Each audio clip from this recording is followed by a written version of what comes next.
আসসালামু আলাইকুম। আমি এনামুল হক। আজকে আপনাদেরকে গ্রিক পদ্ধতিতে একটি মনোগ্রাম লোগো করে দেখাবো। তো আমরা প্রথমে ইলিপস টুল দিয়ে এখানে কন্ট্রোল প্লাস অল্টার চেপে আমরা একটি বৃত্ত নেব এবং এটার স্ট্রোক সাইজটা 3 পিটি হবে।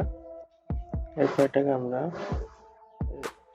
আমরা ডুপ্লিকেট করব, control C plus control F, তারপর এটাকে আমরা বড় করে দিব। অনুরূপভাবে আমরা আরো কয়েকটি শেপ তৈরি করে নেব। Control C plus control F.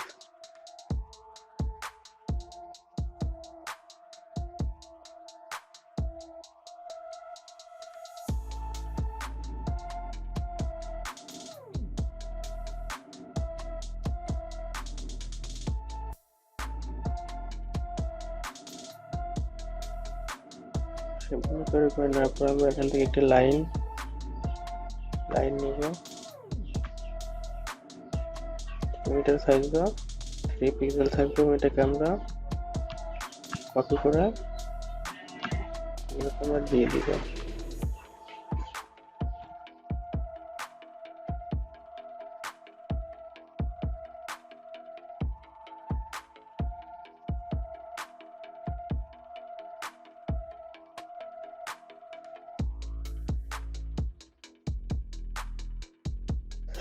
তো এগুলোতে লাইনগুলো কপি করে দেওয়া হয়ে গেছে। তখন আমরা এটাকে অল সিলেক্ট করে নেব। তারপর আমরা শিপ বিল্ডার টুল দিয়ে আমরা এখান থেকে একটি কালার নিয়ে নিব। আমরা এখান থেকে রিফ্লেক্টর নিলাম। তারপর আমরা এখান থেকে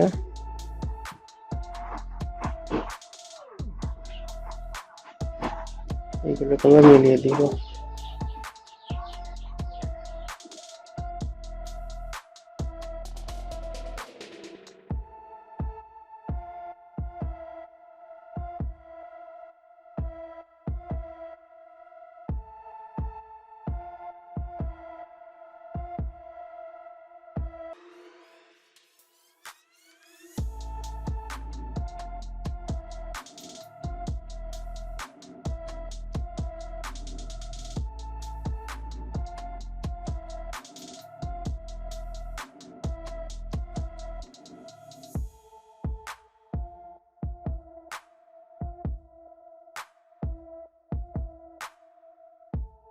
তারপর আমরা এই দুটো শেপকে আমরা সিলেক্ট করে আমরা ফাঁকে দূরে সরে নিয়ে আসবো।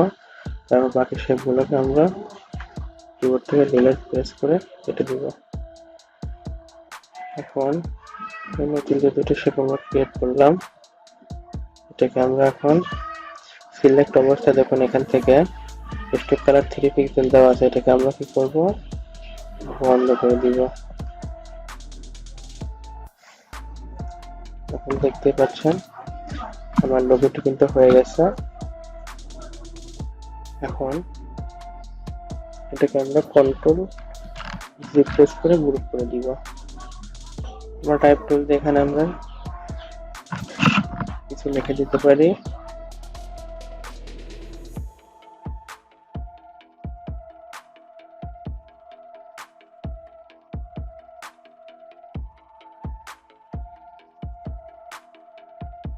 তারপর এটাকে আমরা সাইজটা একটু বাড়িয়ে দিব।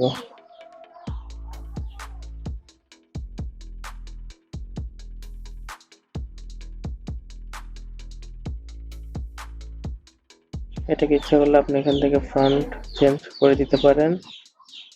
এখান থেকে আপনি এটা রাখতে পারেন আপনার ইচ্ছা মতো। আপনি এখানে ফন্টের স্টাইলটা দিয়ে দিবেন, যেটাতে আসলে সুন্দর লাগবে। তো এটাকে এখন আমি কি করব, অবজেক্ট থেকে এক্সপ্যান্ড করে দিব। তারপর এই দুইটাকে আমি সিলেক্ট করে অ্যালাইনমেন্ট থেকে আমরা এটাকে হরিজন্টাল অ্যালাইন সেন্টার করে দিব।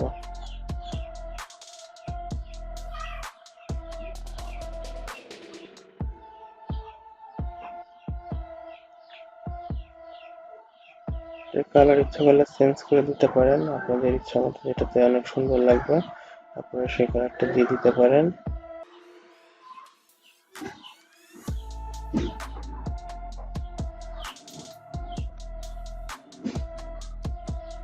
আমার মনে হয় ব্ল্যাক কালারটা অনেক সুন্দর লাগবে। এটাকে আমরা কি করবো, কন্ট্রোল জি প্রেস করে গ্রুপ করে দিব। তারপর আমরা অ্যালাইনমেন্ট থেকে আমরা এখান থেকে অ্যালাইন টু হার্ডবোর্ড এটা সিলেক্ট করে আমরা কি করব, এখানে একটা হরিজন্টাল অ্যালাইন সেন্টার এবং এখানে ভার্টিক্যাল অ্যালাইন সেন্টার করে দিলে এটা মিডল পয়েন্টে চলে আসবে। আপনারা ইচ্ছা করলে এটাকে আপনারা জল ছাপ দিয়ে দিতে পারেন। এটা কি করবেন, কপি করে নেবেন, control C plus control F. তারপর এখান থেকে ফ্রি ট্রান্সফর্ম টুল এটাকে ক্লিক করে এখানে ধরে এটাকে নিচে নামিয়ে দিবেন।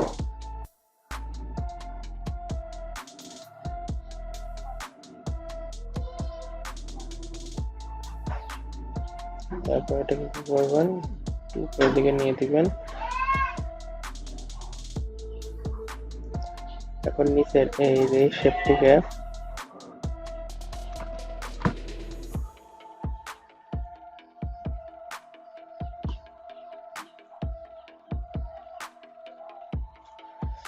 এখন এই শেপটিকে আমরা কি করব, এখান থেকে আমরা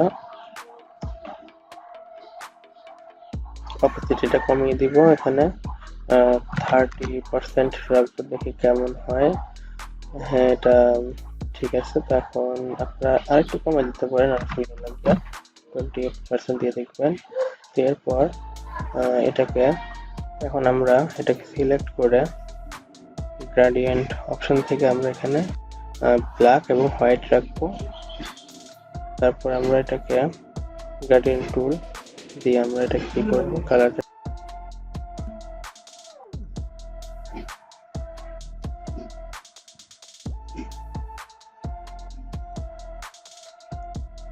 সম্পূর্ণটাকে সিলেক্ট করে কন্ট্রোল রিপ্লেস করে গ্রুপ করে দিতে পারেন। আমার ইনশাল্লাহ হয়ে গেছে।